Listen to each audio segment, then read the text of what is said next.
Hello friends, welcome to the PS star classes. Next की series में एक और नई वीडियो आज हम स्टार्ट करने वाले हैं। कल की वीडियो में हमने 15 क्वेश्चन मैथ्स के कंप्लीट किए थे और आज की वीडियो में हम 15 क्वेश्चन ईवीएस के कंप्लीट करेंगे। तो स्टार्ट करते हैं आज की video. Question number 31, which pair is correct for food and it's source. ये हमें ऑप्शंस में 4 पेयर दिए हुए हैं। हमें इनको देख के बताना है कि इनमें से ऐसा कौन सा ऑप्शन है जिसमें फूड और उसका सोर्स जहाँ से हमें वो प्राप्त होता है उसका स्रोत कौन सा सही है। तो फर्स्ट ऑप्शन को देखते हैं, हनी बी। तो आप सबको पता होगा कि मधुमक्खी से हमें हनी मिलता है, तो ऑप्शन नंबर फर्स्ट करेक्ट है। नेक्स्ट ऑप्शन को देख लेते हैं एक बार, ब्रेड और वीट प्लांट। इसमें दिया गया कि हमें ब्रेड जो है वो वीट के प्लांट से प्राप्त होता है, तो ये सही नहीं है। प्लांट से हमें ब्रेड प्राप्त नहीं होता है, इसीलिए ऑप्शन गलत है। ऑप्शन नंबर सी को देखते हैं, बटर काउ। लेकिन काउ से डायरेक्टली हमें बटर प्राप्त नहीं होता है, तो ये भी गलत होगा। Option number D, juice and tree. कभी भी हम सीधे ही ट्री से जूस नहीं निकाल लेते हैं, तो ये ऑप्शन भी गलत होगा। और ऑप्शन नंबर फर्स्ट, जो हनी होता है वो हमें डायरेक्टली बी से ही प्राप्त होता है, इसलिए ऑप्शन नंबर फर्स्ट करेक्ट होगा। नेक्स्ट क्वेश्चन पर आते हैं, why should we remove our shoes before entering house. जब भी हम बाहर से घर में एंटर करते हैं, आप स्कूल से भी आते होगे घर में, उस टाइम आप अपने जूते बाहर क्यों निकाल देते हैं। अब ऑप्शंस को देख लेते हैं। It is a custom in our family. ये है हमारा रिवाज है, नहीं, ऐसा कोई रिवाज नहीं है। ऑप्शन नंबर ए गलत है। ऑप्शन नंबर बी को देखते हैं, it is being done in neighbours house. क्योंकि ये हमारे पड़ोसियों के घर में किया जाता है, पर इस वजह से भी हम जूते बाहर नहीं निकालते हैं। थर्ड ऑप्शन को देखते हैं, it helps to keep away the outside dust. ये जो हम बाहर अपने जूते निकालते हैं, वो जो बाहर की गंदगी है वो घर में ना आए, उसको रोकने के लिए किया जाता है, तो इसीलिए हम अपने जूतों को घर से बाहर निकालते हैं। ऑप्शन नंबर सी करेक्ट होगा। अब क्वेश्चन नंबर 33 पर आते हैं, domestic animals are those which can be tamed and kept in our house. Which of the following groups contain only domestic animals. इसमें बताया गया है कि डोमेस्टिक एनिमल्स आर दोज, यानी कि जो पालतू जानवर हैं वो होते हैं जिन्हें हम अपने घर में पालते हैं और अपने घर के अंदर ही रखते हैं। अब हमें बताना है विच of the following groups contain only domestic animals, यानी कि ये 4 ग्रुप दिए हुए हैं, ए बी सी और डी। इनमें से बताना है कि डोमेस्टिक एनिमल्स कौन से जिनको आप अपने घर में पालते हैं। फर्स्ट पे आता है काउ, डॉग एंड कैट। आप सभी ने देखा होगा कि लोग अपने घरों में कौन कौन सा जानवर रखते हैं। काऊ को रखते हैं, डॉग को भी रखते हैं और कैट को भी रखते हैं। अब नेक्स्ट ऑप्शन पे जाते हैं, पिकॉक रखते हैं लोग।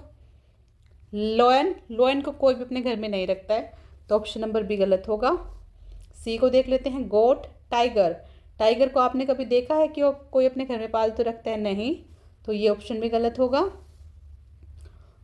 ऑप्शन नंबर डी को देखते हैं, बियर। अब बियर को तो कोई भी नहीं पालता है, तो ऑप्शन नंबर डी भी गलत है। हमारा उस option number first cow, dog और कैट करेक्ट होगा। अब नेक्स्ट क्वेश्चन पर चलते हैं, question number 34, look at the sign below, what does it tells to do. नीचे ये एक हमें साइन दिया हुआ है, साइन बोर्ड पे हमें बताना है कि ये साइन बोर्ड क्या कहना चाहता है। गो फास्ट, नहीं, जल्दी चलने के लिए नहीं कह रहा है। टर्न लेफ्ट, पर अगर लेफ्ट का साइन होता तो ये इस तरह से बनता साइन, लेफ्ट की तरफ। स्टॉप करने का भी नहीं है ये साइन। टर्न राइट, यस, ये इस तरह से राइट जाने का ही हमें साइन दिया हुआ। अगर लेफ्ट होता तो ये वाला साइन होता, तो ऑप्शन नंबर डी करेक्ट होगा। नेक्स्ट क्वेश्चन पर आते हैं, identify the animal in the picture below. ये हमें एक एनिमल दिया हुआ है, हमें देख के बताना है कि ये कौन सा एनिमल है। फर्स्ट पे है कैट, क्या है कैट लग रही है आपको, नहीं। सेकंड ऑप्शन पे है डॉग भी आप सभी ने देखा हुआ है, तो ये डॉग भी नहीं है। थर्ड पे है रैबिट, यस, आप सब ने खरगोश देखा होगा, तो ये खरगोश की पिक्चर ही हमें दिखाई हुई है, तो ऑप्शन नंबर सी करेक्ट होगा। नेक्स्ट क्वेश्चन पर आते हैं। Look at the following pictures and mark which ones belong to the grain category. अब हमें ये बताना है 4 ऑप्शंस में देख के कि इनमें से कौन सा अनाज हमें देता है। तो अब देखते हैं इसको। फर्स्ट है राइस। राइस अनाज होता है जो आप अपने खाने में खाते हो, तो ऑप्शन नंबर फर्स्ट राइस है। सेकंड पे बनाना। बनाना फ्रूट होता है, ये अनाज नहीं होता है, तो ये ऑप्शन नहीं हो सकता। थर्ड पे आता है पपाया। पपाया भी फ्रूट्स है, ये भी अनाज की कैटेगरी में नहीं आता है। फोर्थ ऑप्शन पे एप्पल। एप्पल भी फ्रूट होता है, ये भी अनाज नहीं आता है, तो इन सब में हमें राइस ही अनाज दिख रहा है। अब इसके ऑप्शंस पे जाते हैं। Which picture shows food item in the grain category. तो आप सभी ने देखा है कि कौन सी पिक्चर में अनाज दिखाया गया है। ओनली ऑप्शन 1 राइस वाले में, तो इसमें ऑप्शन 1 ऑप्शन नंबर डी में है। पिक्चर 1 में राइस दिया हुआ है, वही हमारा ऑप्शन करेक्ट होगा। तो क्वेश्चन नंबर 36 का ऑप्शन डी करेक्ट होगा। नेक्स्ट क्वेश्चन पर आते हैं।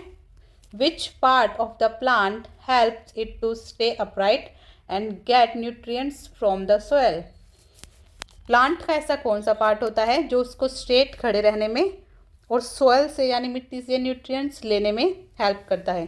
तो लीफ तो ऊपर होती है, तो वो पेड़ को सीधा खड़ा रहने में या प्लांट को सीधा खड़ा रहने में हेल्प नहीं करती है, तो लीफ नहीं होगा। सेकंड पे स्टेम। यस, स्टेम ये होती है जो पेड़ को तना सीधा खड़ा रखने में हेल्प करता है और नीचे सोयल से न्यूट्रिएंट्स लेता है, तो ऑप्शन नंबर बी करेक्ट होगा। नेक्स्ट क्वेश्चन पर आते हैं। Question number 38। Which of the following is a non living thing. इनमें से हमें बताना है कौन सी निर्जीव चीज़ है। तो ऑप्शन नंबर फर्स्ट पर आते हैं ट्री। ट्री सांस लेती है, आपको पता ही है, खाना भी बनाती है, तो ये निर्जीव नहीं है, ये सजीव है, लिविंग थिंग है, तो ऑप्शन नंबर ए गलत होगा। नेक्स्ट पर है रॉक।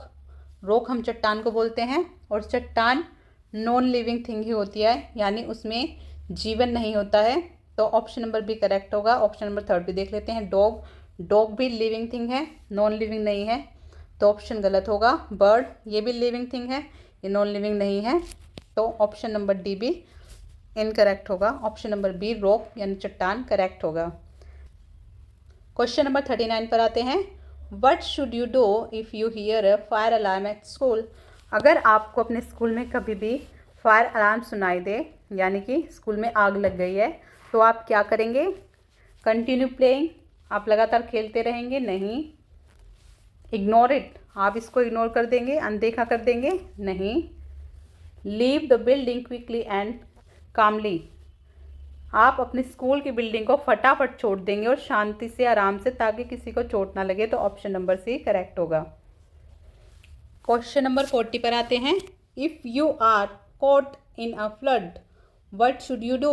अगर आप बाढ़ में फंस जाते हैं तो आपको क्या करना चाहिए। ऑप्शंस को देखते हैं। Swim to your favourite place, अपने फेवरेट प्लेस पर स्विम कर जाना चाहिए। नो, बाढ़ में आप स्विम नहीं कर सकते क्योंकि वो पानी बहुत ही तेज आता है, स्विमर भी स्विम नहीं कर पाते हैं बाढ़ में, तो ये ऑप्शन गलत होगा। Option number B stay in the water until it recedes, water में ही रहेंगे, इतने वो शांत नहीं होता है। थर्ड ऑप्शन पे आता है move to the higher ground and stay away from the water, किसी ऊपर की जगह पे चले जाएंगे जहाँ पर पानी ऊपर ना आ सके और वहीं पर कुछ देर रुकेंगे, तो ऑप्शन नंबर सी करेक्ट होगा। कभी भी जब कोई बाढ़ में फंस जाता है तो वो ऊपर की तरफ ही जाता है और वहाँ पर ही स्टे करता है जब तक उसे कोई बचाने वाला नहीं आ जाता, तो ऑप्शन नंबर सी करेक्ट होगा। नंबर 41 पर आते हैं। What do we call the place where we keep books, जहाँ पर हम बुक्स को रखते हैं उस जगह को क्या बोलते हैं। फर्स्ट किचन, क्या किचन में आप बुक्स को रखते हो। नो। सेकंड पे है बेडरूम, क्या बेडरूम में आप अपनी बुक्स को रखते हो। No.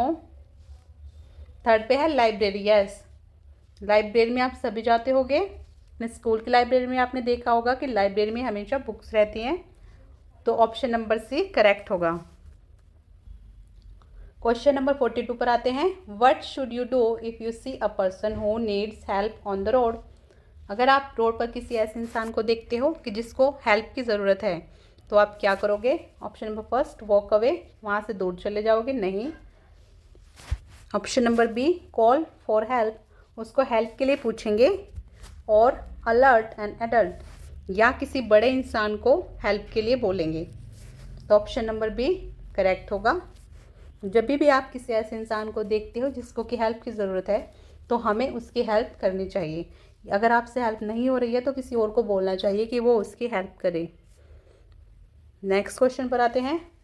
What is a common activity during the festival of Ganesh Chaturthi.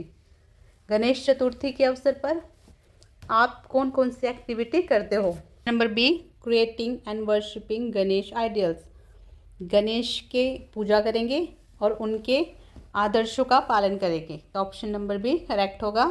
Next question पर आते हैं। Question number 44, if it's raining and the sky is covered with clouds which region is it most likely to be. अगर आप देखते हैं कि बारिश हो रही है और जो आसमान है पूरी तरह से क्लाउड से कवर हो चुका है, तो इसका क्या कारण होगा ये होने का? फर्स्ट है समर, गर्मी की वजह से, नहीं। सेकंड है विंटर, सर्दी की वजह से, नहीं। थर्ड है मॉनसून, मॉनसून में आपने देखा होगा कि बादल छा जाते हैं पूरे आकाश में और बारिश होने लग जाती है। तो ऑप्शन नंबर सी करेक्ट होगा। नेक्स्ट क्वेश्चन पर आते हैं। If the temperature is very high, अगर टेम्परेचर बहुत ही ज़्यादा है, and you see people wearing light clothes, और आप देखते हैं कि लोगों ने हल्के कलर के कपड़े पहने हुए हैं, what season is it most likely to be. तो ऐसा कौन सा सीज़न होगा जो इसके लिए सबसे परफेक्ट होगा? विंटर, या सर्दी में आप लाइट कलर के कपड़े पहनते हो, टेम्परेचर हाई होता है, नहीं। सेकंड है मॉनसून, क्या मॉनसून में ऐसा होता है कि लोग बिल्कुल ही लाइट कलर के कपड़े पहनते हैं और गर्मी बहुत ज़्यादा होती है, टेम्परेचर बहुत बढ़ जाता है, नहीं। थर्ड पे है समर, यस, जब भी गर्मी का मौसम होता है, जब आपकी छुट्टियां होती है मई जून में, उस टाइम आपने देखा होगा कि लोग लाइट कलर के कपड़े पहनते हैं और उस टाइम गर्मी भी बहुत ज़्यादा बढ़ जाती है, टेम्परेचर बहुत हाई चला जाता है। तो ऑप्शन नंबर सी करेक्ट होगा। तो क्वेश्चन नंबर 45 के साथ आज मॉक टेस्ट 3 कंप्लीट होता है। कल एक नई वीडियो के साथ मॉक टेस्ट 4 को हम स्टार्ट करेंगे। आप सभी से रिक्वेस्ट है, अगर आपको चैनल अच्छा लग रहा है या आपको हमारी वीडियोस पसंद आ रही हैं तो प्लीज़ चैनल को सब्सक्राइब कीजिए। हमारी वीडियो नेक्स्ट के एग्ज़ाम तक ऐसे ही जारी रहेंगी। धन्यवाद।